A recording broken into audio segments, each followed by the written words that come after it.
Address to the Commissioner of Police.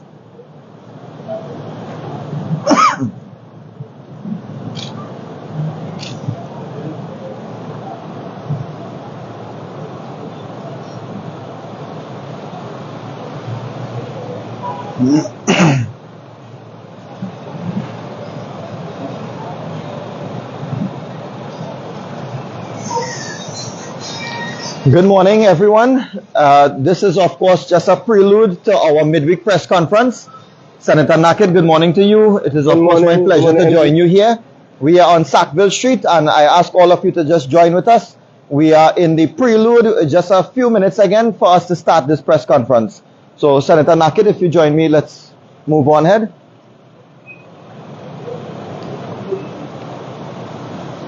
How things going? Everything cool.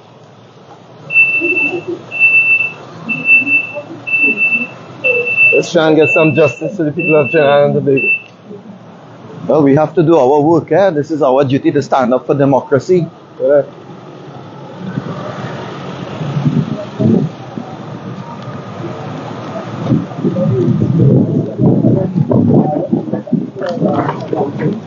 Good morning once again. My name is Dinesh Rambally. I am the Member of Parliament for Chaguanas West, member of the opposition. With me this morning is Senator the Honorable David Nakhid, and we are here outside of the corner of Edward and Sackville Streets. And there's a purpose for us being here this morning, and this is what our midweek press conference is about. Before we get into some of the details, I of course want to extend good morning to all of you who are tuned in. Good morning to Trinidad and Tobago. Good morning to the entire citizenry.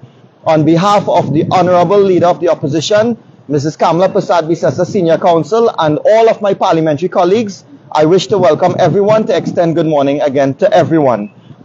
I want to say that as we start this morning, that Trinidad and Tobago, the faithfulness of the Prime Minister and his cabinet members to our Constitution, our laws of Trinidad and Tobago, the rule of law, our established systems and conventions, it is at issue. They are all at issue as never before.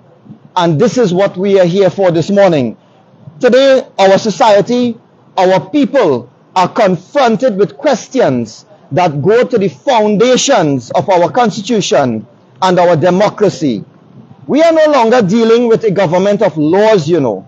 We are now dealing with a government of lawless elites. And this is a serious concern for the entire citizenry.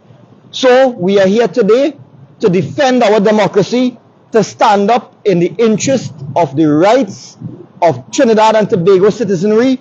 We are here to ensure and to make sure that no one is ever deemed above the law. Senator Nakhid, no one is above the law, and we must ensure that the state apparatus or the state agencies get involved to make sure that persons who may have committed acts, criminal acts, they are held accountable. Correct. The job of the police service is that where there is suspicion of criminal activity, where there is suspicion of a conspiracy to commit a crime, where there is the actual commission of an offense, the job of the police service is to investigate and to take the necessary measures. The job of the police in relation to what has been plaguing the public domain, undermining the administration of justice, undermining the democracy, assaulting our democracy, is none other than what is now known the biggest scandal in our independent history of this nation, Nelson Gate. So we are here to talk about that this morning, and we will get more into details. I want to say, before I hand over to Senator Nakhid, that unlawful action on the part of those who are in governance must be met with lawful resistance.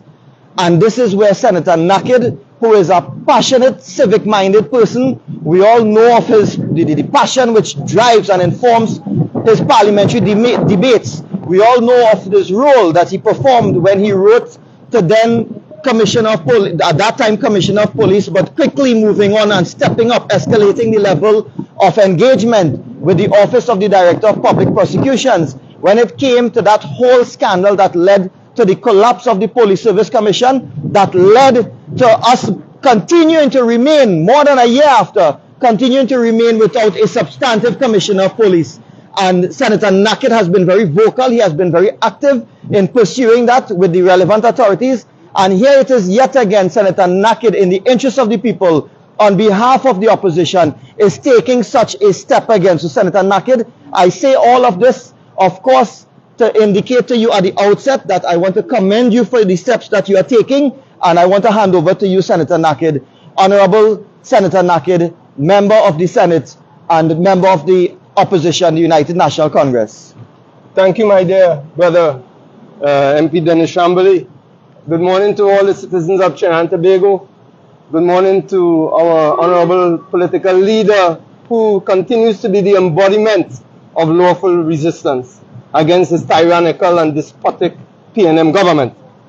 Now, it has been in the public domain writ large, the perversion in the course of justice that has been displayed by Faris Al-Rawi, the former Attorney General, and according to his statement, some cabinet members of Keith Rowley's PNM government. Now, we felt, and I felt specifically it was necessary to engage a so-called independent office, which is the Commissioner of Police, and the acting, embodied by the acting commissioner, Mr. Jacobs. I wrote this letter to him, stating that we are concerned as civic-minded citizens and patriots of Trinidad and Tobago, that we believe in preserving and protecting the rule of law. As an opposition senator in the parliament, I consider it therefore my duty, bound by oath of office, to serve the interests of the citizens of this country. In light of my beliefs and oath to serve the people of our republic, I hereby call upon McDonald Jacobs to take immediate steps to investigate whether members of the government, including but not exclusive to the Prime Minister Dr. Keith Christopher Rowley, Attorney General Reginald Amor, Senior Counsel, former Attorney General Faris Al-Rawi, Minister Stuart Young, Minister in the Office of the Attorney General Renuka Sagram Singh Suklal, Minister Fitzgerald Hines, and maybe others. They have conspired to and or committed the crime of perverting the course of justice and or misbehavior in public office. Now, it has been out in the public domain. We have a lot of documentary evidence that we have prepared a nice dossier for McDonald Jacobs to put him at ease in prosecuting the matter, and we believe that it is unacceptable.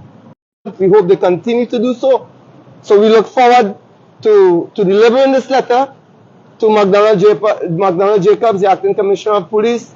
We ask him again, we ask him nicely, we ask him with all respect as opposition members that he proceeds to do what is right, what he is duty bound to do, and investigate the former Attorney General, Faris Al-Rawi, in his commission of this provision of justice. So, ladies and gentlemen, I want to thank Senator Nakhid. I ask you all to stay with us. We don't expect that we will be very long, but I will, of course, accompany Senator Nakhid as we go to deliver this. We will also seek audience with the Commissioner of Police, and we will probably spend a few minutes with him, provided he is not busy escorting Minister Hines around certain crime-ridden areas.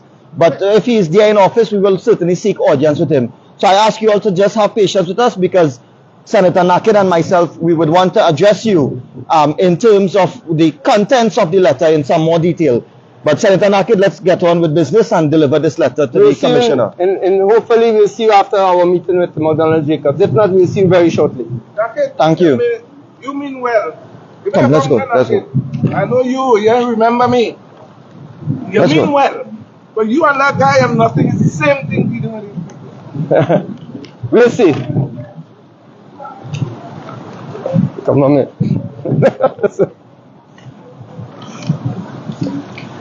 I think members of the public are very much upset about the fact that there is absolute deafening silence on the part of the government over this issue. So it is as though they feel helpless, that whatever if there's a wrongdoing, these people will get away. I think that was expressed by his, by his sentiments just now.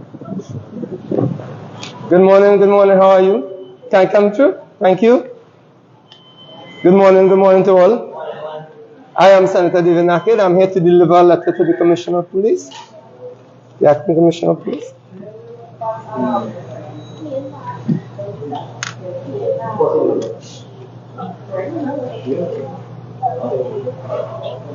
And I have with me MP Dinesh Rambally. Good morning.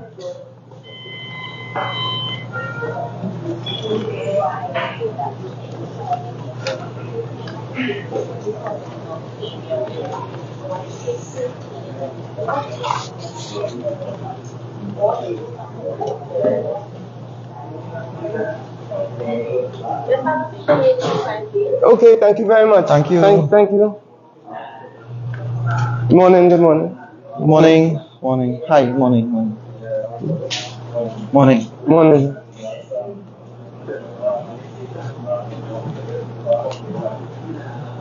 Yeah, I think what has happened is that people are very much concerned with the fact that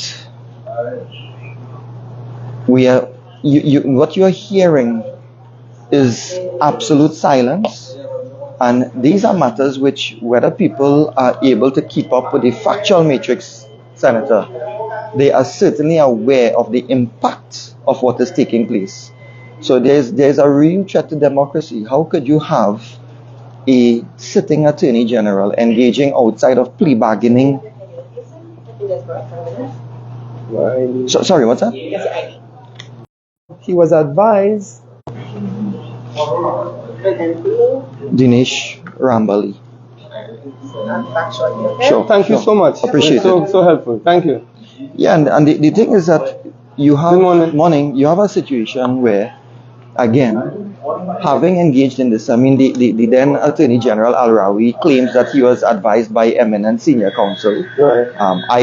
I mean, as an attorney at law myself, I fail to appreciate in what circumstances and on what basis such advice could have been given. I think it was Gilbert Peterson and Douglas Mendes. Yeah. On what basis would you advise an Attorney General who is responsible under the Constitution for a fixed arena, namely civil matters, and that is an administrative portfolio that you exercise over civil matters that is brought against the state? What business do you have in the criminal arena? The answer is simply none. None. And that falls within the remit of the DPP. If information comes...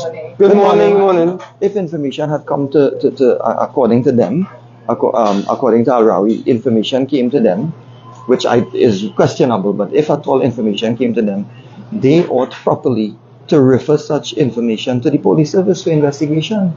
Exactly.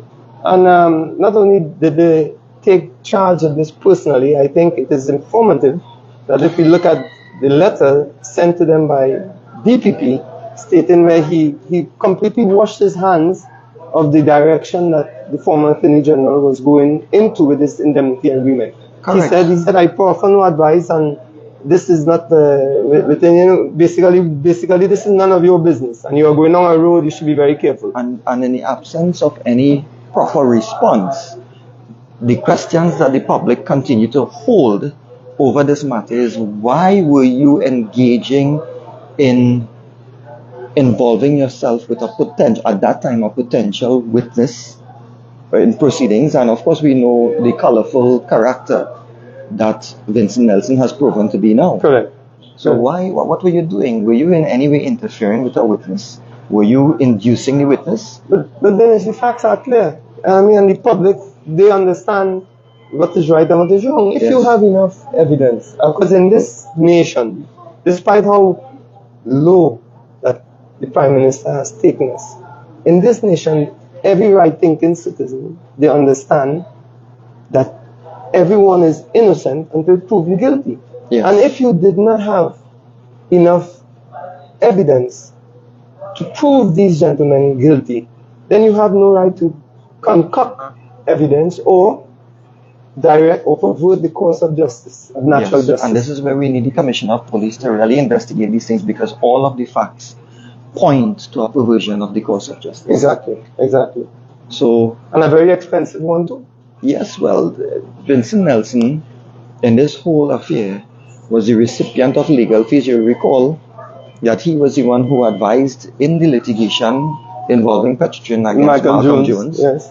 And he took a 180-degree turn in his advice when elections were held in 2015 and the PNM came in power. And he insisted he brought. But the funny thing is, Nakhid, and I say funny, I am being a little bit cynical about this thing now. What he did was that when he changed his advice, he wanted his legal fees. He brought a claim against the government. Okay. So this man brought a claim against the government saying that he wanted legal fees. It was actually appealed, and then a consent order was entered. So the Attorney General, in all of the machinations, when you look at the timeline, was involving himself in something he had no business doing, right? When it should have been a DPP, he was involving himself in entering agreements with Nelson. Nelson wants fees, and then all of a sudden you hear this indemnity agreement entered between both of them. They settle in legal proceedings so Nelson could get legal fees. And when you look at the terms of the indemnity agreement, now speak to basically selling out all of Trinidad's oil rights, all of the interests of the citizenry. And so you were basically selling out Trinidad and Tobago lock, stock and barrel to Vincent Nelson. For what? And for what I understand, MP Rambally, it becomes even more insidious. I hear something about a presidential pardon might have been on the table as well. Well, this presidential pardon, Dr. Rudal Munilal, and the leader of the opposition, both of them have called upon Miss Paula May Weeks, Her Excellency, to come clear and to set the record straight. Did you have any involvement in it?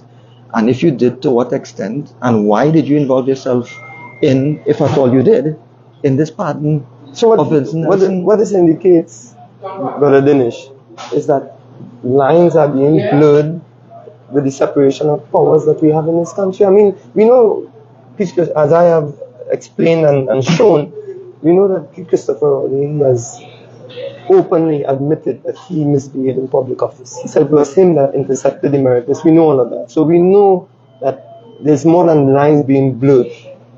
The Constitution has been undermined. So are we saying again they have involved the presidential office in what is possibly a perversion of the course of justice? Yes, yeah. Wow.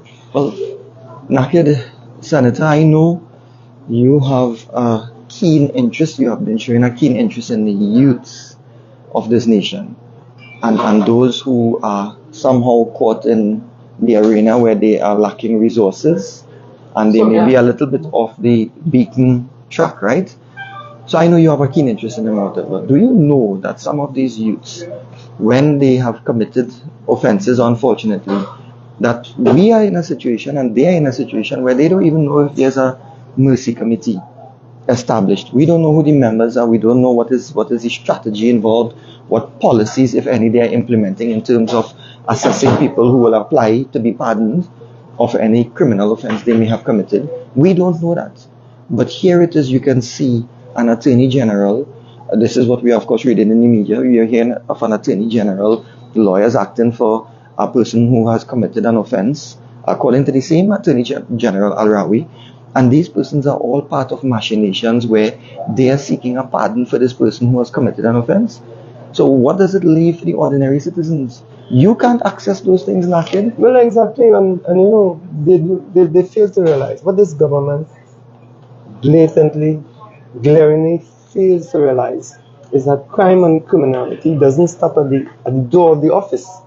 Crime and criminality, it trickles down. As a matter of fact, the only thing that Rowley has done with trickle down hasn't been the economy, but trickle down criminality. So the criminality at the highest echelons, the Prime Minister's office, the President's office, which possibly could be other offices as well, Police Service Commission, which are supposed to be independent. They trickle down into the general society, Brother Dinesh. Yes. And then when these youths that we see involved in crime, when we see these fights in the schools, all that is emblematic of what is playing out in the upper echelons of society, that seems that they look at this and say, well, these people are getting away with basically political murder. And that is why today's press conference, when I started, I said that the questions which are confronting the population, ordinary citizens, is whether we have a government of laws, a government that is prepared to abide by the law of Trinidad and Tobago, the Constitution, or whether we have a government of lawless elites.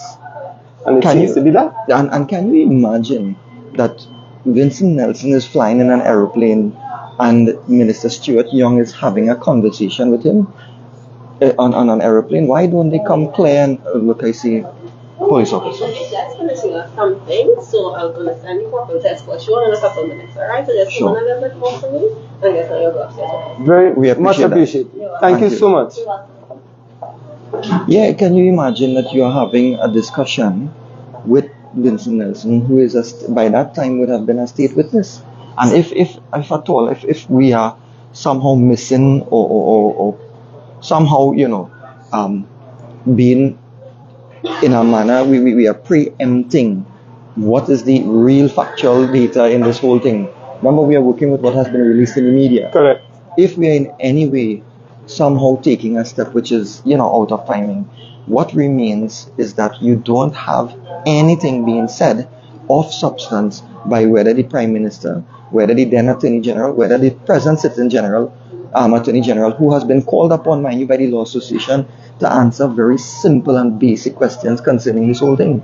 So when you see these things and you're reading these things, Nakhid, that a person who is about to turn state witness or has already become a state witness talking to a minister about the very indemnity that they entered with him, and that is what is the premise for him to come and turn state witness against other former political or other political opponents. What does that mean for the ordinary man? You mean to tell me, Senator Nakhid, that if a citizen speaks out on the pavement or on the street or traveling in a maxi and says something which is out of turn or out of favor with the government, that they could basically co-opt persons to come and give evidence, interfere with them to the extent that you are now you're driving this criminal process to get people to come and give evidence to go after people who are your political opponents. And that is the point, MP Rambally. That is precisely the point that why we are here, why our honorable political leader has been fighting this case and fighting against the tide.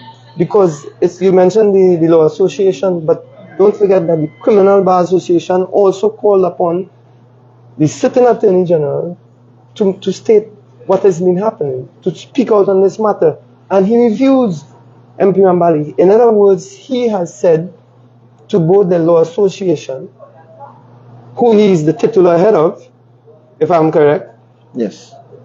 And he has said to the Criminal Bar Association, as represented by Senior Counsel Israel Khan, he has said to them, I have nothing to tell all you. He could cause it in whatever nice languages he wants, but he's basically telling them, well, they could go and scratch. Well, they have nothing to do. I am above the law. I don't have to answer to you all or anybody.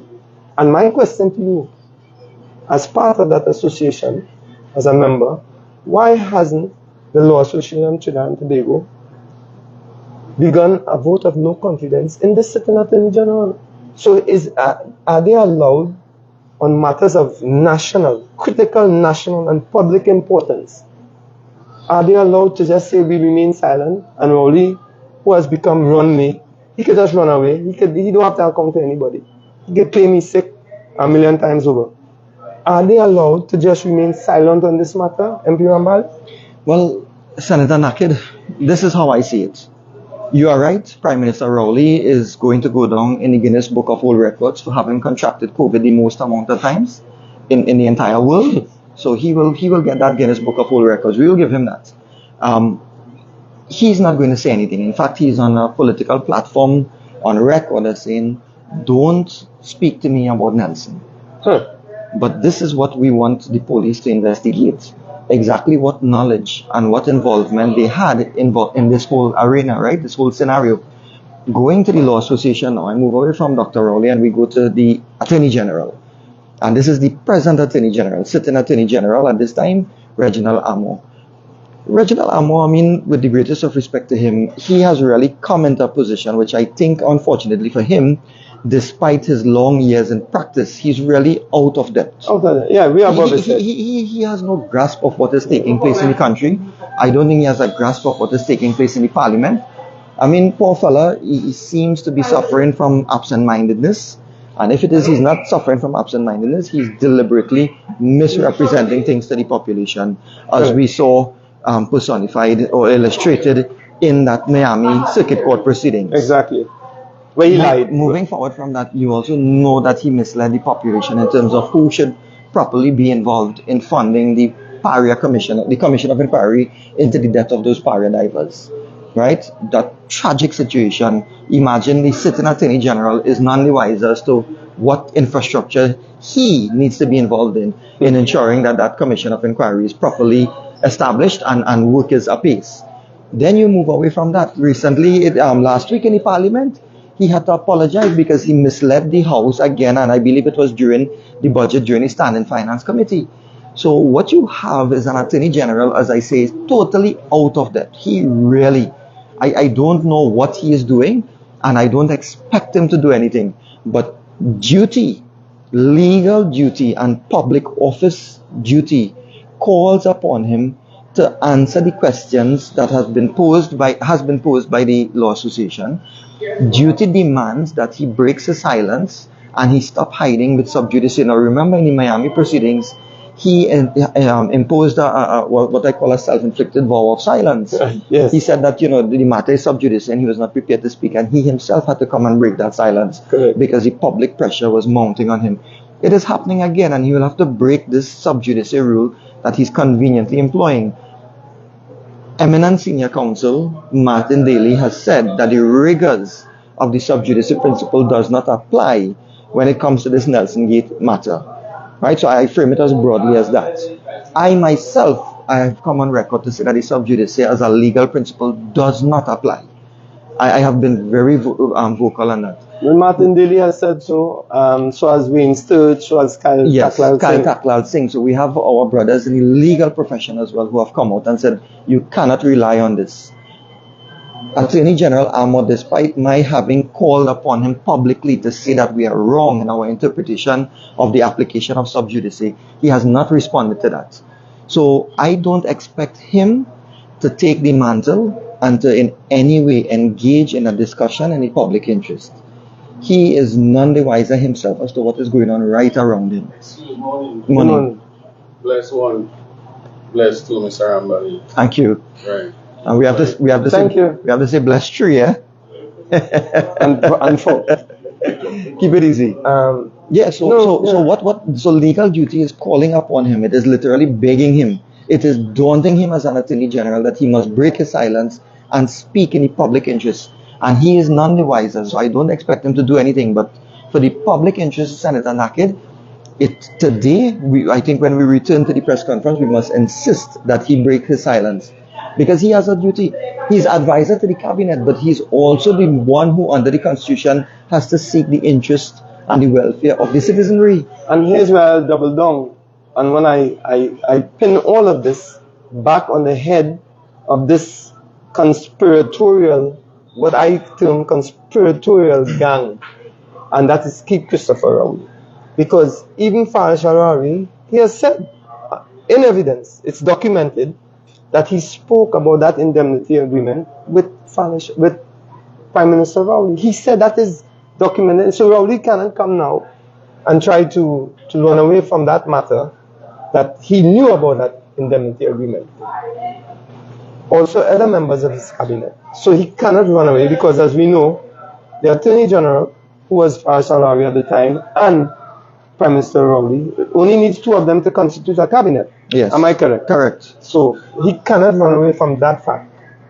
The only thing what we need now in Rambally is to keep up the fight, keep up this lawful resistance, as I said before, embodied by our honorable political leader, and we have to keep bringing this to the attention of the public and by any means necessary. Because this is how you fight autocracy. This is how you fight dictatorship. I make the point again. It's not about the use of military force. That is not the only method or mode of dictatorship. When you undermine independent institutions, when you undermine democracy, when you breach the Constitution, that is also an attack, a violent attack against the people of Trinidad and Tobago. I want to ask you this question. I sit in the lower house, you sit in the upper house.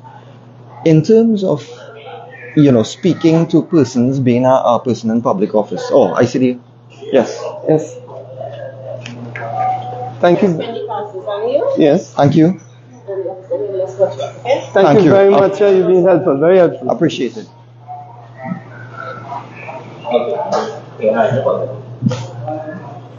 Morning, morning. Hey, how are you doing, brother?